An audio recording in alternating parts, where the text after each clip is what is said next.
Okay, so now let's move on to consistency mode. I'm gonna click it over to consistency mode. And basically what this allows me to do is modify or edit any one of these images while maintaining the character's consistency, the environment, and so on. So if I choose this image right here, for example, and I click the check mark, that's going to set it as the active image. We can now see the image here. This allows me to apply specific modifications while retaining the character's consistency, the environment, and so on. First, let's talk about these preset filters right here. If I click this little drop-down menu, we can see that there's a handful of presets. So if I were to click selfie, for example, now it's going to spit out a version of this image where it's basically a selfie point of view. Okay, so here is the image, and as we can see, it's a selfie point of view. Let me try to click it again and see if we can get another version of this. Okay, so here is the second version. But coming back into the filters right here, let's say I want a side profile of this,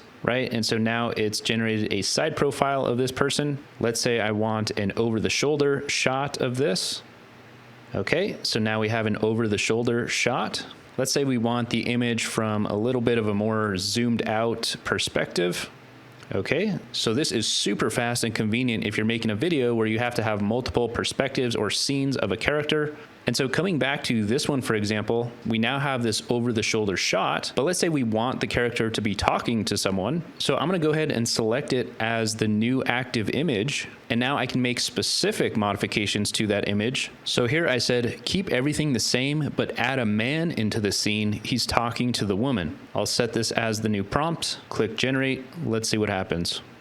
Okay, and so here is the new image. And as you can see, it's kept the woman the same, the environment is the same, but it's obviously added this guy into the scene. Now you'll also notice these little slots down here. So what are these for? Well, this allows you to add specific objects, products, or people into the scene. And so I'm gonna try to add this image of myself into the scene. I'm gonna drag that image into the little slot right here. And here I'm just saying the woman is talking to the man. I'll set this as the new prompt, and let's see what we get with this.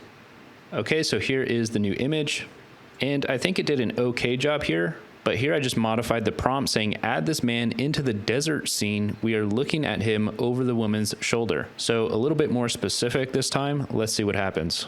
Okay, so here is the new image, and I'd say it gave us exactly what I was asking for this time. It's definitely retained my character's consistency. The woman is exactly the same. We're looking over her shoulder directly at my character right here. And so again, this was the image of myself. So it took me out of this image and put me into this scene. And what's crazy here is it's made me squinting because that's what makes contextual sense in this scene. And we can also see that it's done a really good job with the lighting. The direction of the sun is coming off of my face.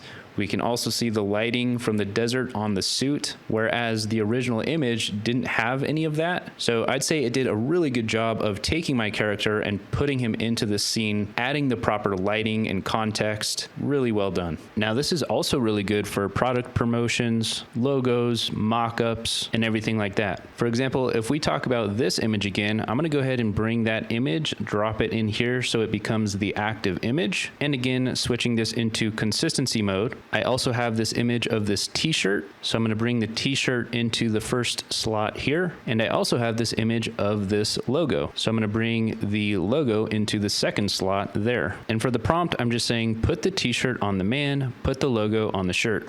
All right, so I'll select that as the prompt, generate the image. Let's see what happens. Okay, and so here we go. We now have me wearing this blue t-shirt with this logo on the blue t-shirt. So those are just a few things you can do with consistency mode, but there are literally hundreds of use cases for this, and the possibilities are endless.